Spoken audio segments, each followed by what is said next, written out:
believe it? We're up to round 30. I know I can't. Right. Oh, it's the last outing for Beryl. Poor old Beryl. Last outing for Beryl. All these guys still got some work to do. So let's crack on.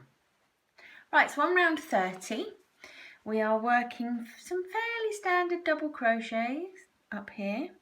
And we are doing, oh, our lovely popcorn stitches. Look, so it's so big now, I can't show you, can I? Look, popcorn in the middle, popcorn at the edge. Lovely, bringing that through. So we're just doing those, quite straightforward. So without any further ado, let's make a start.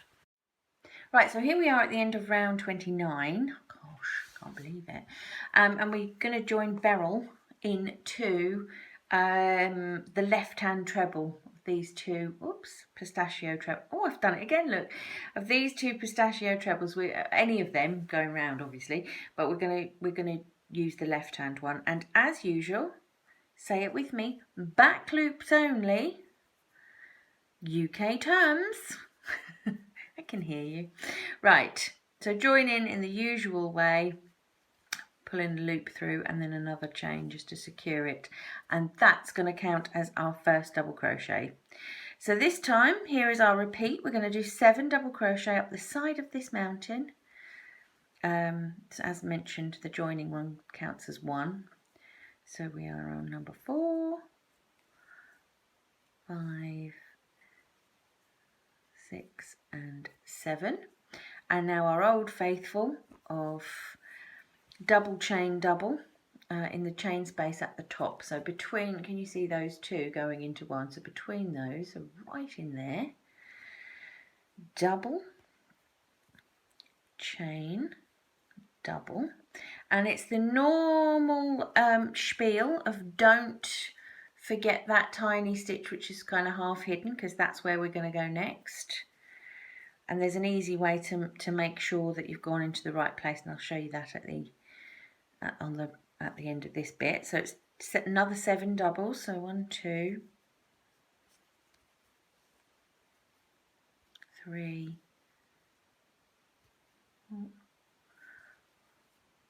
4,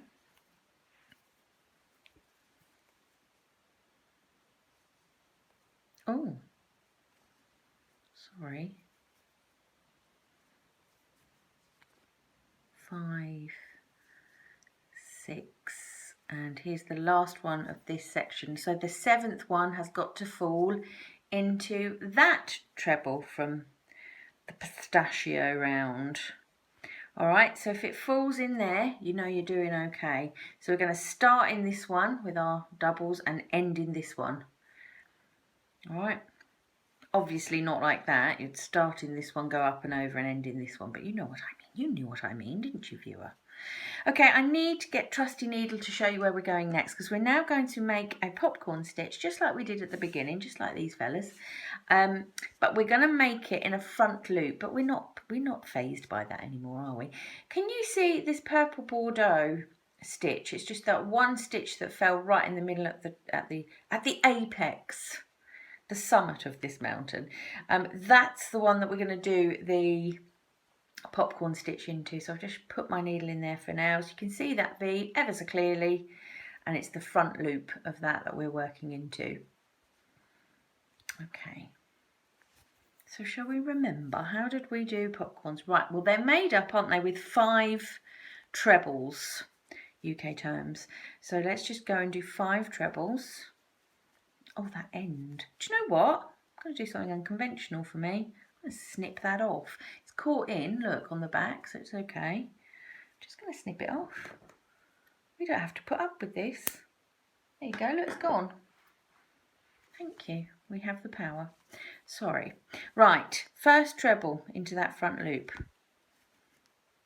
That's 1. That's 2. And 3. And 4 and 5. Okay, so we have now made a cluster. I've taken my hook out.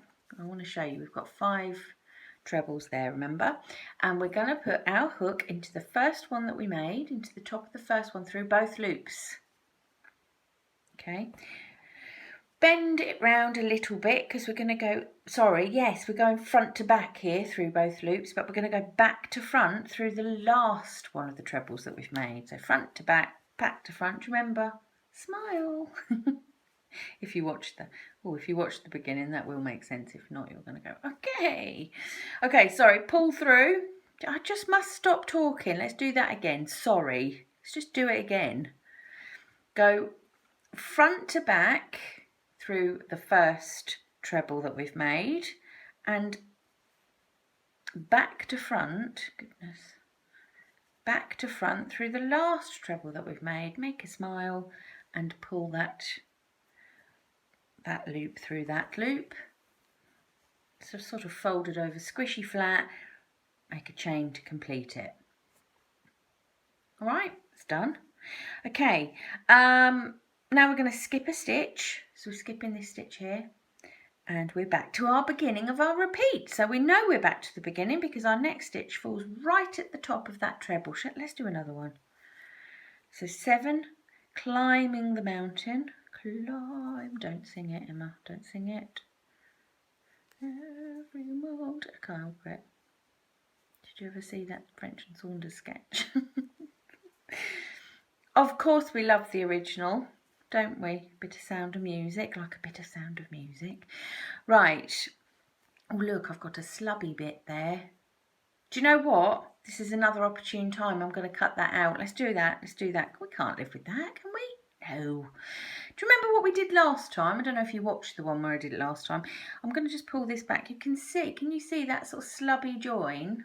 This is just how they join in the threads, because, you know, sometimes you run out. You can't have a complete continuous ball all the time. You might get that, you might get a knot. So that's absolutely fine. We have to expect that. But how are we going to deal with it? Well, I don't want that in my work, so I'm going to pull back. I'm very lucky because all of these are double crochet, and I always think the easiest way to change yarn is with a sort of a stitch that's close to the work. So I mean, I'm sure that it works, in fact I know that it works absolutely fine with trebles and beyond, but doubles works even better as far as I'm concerned. So I've pulled that back and I'm going to snip either side of that slub. Is that the word? I'm saying slub, it might not be, I think it is, don't know. Anyway, that's gone, thank you, don't want you anymore. So if you look, we've just got a tail here and this is our working yarn, slub free and ready to rock. So all I'm going to do is I'm going to go through, pick up a loop. Actually, I'm not going to do that at all. I'm going to go through, pick up a loop of the new yarn, so the working yarn, you know, the yarn that's attached to the ball. That. Pick up another bit from there. Get masses of fingers and thumbs, that's very important. If you can get in a complete pickle, that will help. Sorry. Then just complete the stitch in the normal way. Okay, it's saggy, it's horrid, but don't worry, because all we do is we turn over and give that a tug. And if you want to, and this is unconventional, you can just tie it off until you're ready to come back and deal with those ends. Don't leave a knot on the back. But if you tie it off gently, it's just a single knot and I haven't pulled it too tight, you can do this and you can just come back to it later. So it's just holding the tension, it's absolutely fine. And when you come back to sewing it in or weaving it in or whatever you're going to do, it's there, neat, ready to deal with. All right, then just carry on like nothing's happened. What slab? No, nothing to see here. So you just carry on and that's dealt with, and then you haven't got that nasty lump. Or not, if it was a knot, you haven't got a nasty lump or knot in your work. I've lost my place, I've got to count now. 1, 2, 3, 4, 5, 6. Right, so sorry, we were at the beginning of our repeat. We've done 7 double crochet to take it up to the top of the mountain. I don't know if that's a technical term or not. And now we're going to do our double crochet, chain 1, double crochet in that chain space at the top of the mountain. Let's call it a mountain, shall we? It's just a mountain. There's lots of mountains in this one, isn't there? I'm going to call this the one with mountains. Double, chain 1, double. And now we're going to come down the other side. Don't forget, start in that semi-hidden stitch, else you're just going to get your placement all wrong. 1. And do you remember how we know if we've got the placement right? Shout it at me. Yes, that's right. I'll tell you. 3, 4,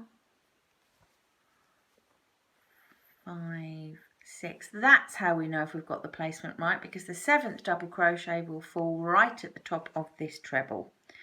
So if you're landing there, it's all good. Okay, and last, I'm going to show you one more popcorn for now. I'll probably show you another one at the end, but I'm going to show you one for now and then we're going to move on. Remember, in the front loop of that stitch, because it kind of sticks out like a sore thumb really, doesn't it? So it's not going to take you too much foraging to find it. That's the kiddie. Let's go. So popcorn stitch is made up of 5 trebles, UK terms. Here we go. 1 and 2 and 3 and 4 and 5. Okay, and take the hook out because we're going to curl it round, remember. So hook through the work under both loops, don't forget, front to back in the first treble you made, and then back to front through the last treble you made. There's that smile. Pull through and finish with 1 chain. And there we go, end of our repeat. So that's 2 repeats. I've got 484 to go. That's just an estimate. So I won't film myself because frankly my phone will run out of battery. So I'll get on with it.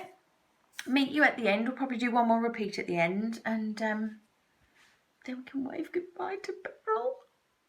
Right, here I am at the end, and I haven't videoed myself doing all of it because it's just taking hours now. So sorry about that. I'm just doing the last 7 double crochet and just making sure that we end in the correct stitch, and we do. That's handy. So we end, look, the last double crochet has gone at the top of that treble, so it's just where we want it to be.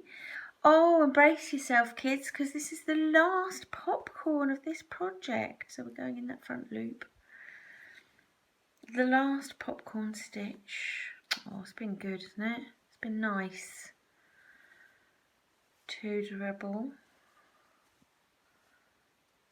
3 treble, 4 treble, 5 treble. So take my hook out. I know you can do these now, you're experts. Hook in the front of the first popcorn, the first treble we've made. Sorry, hook through the back of the last stitch we've made and just pull one through the other. Thus, 1 chain to finish, and now we've got to fasten off. So it's our old favourite, isn't it? It's our old favourite, the needle join. Right, just scouting about for my needle here. Don't have my props on hand, I just don't. Meryl Streep doesn't have this problem, does she? Right, okay. Thread up my needle and just take the needle through that last chain, front to back. No, back to front, sorry, isn't it? Sorry. You know this now. Follow stitch number 2. Oh, got in a bit of a pickle there. Stitch number 3 goes under, stitch number 3 goes round and back through, back in where it came out and straight down. And that, do you know what? We can wave goodbye to Beryl now as well. So long, Beryl. It's been good. Can't believe it, look. Tuck in, beastie. This, my lovelies, was round 30.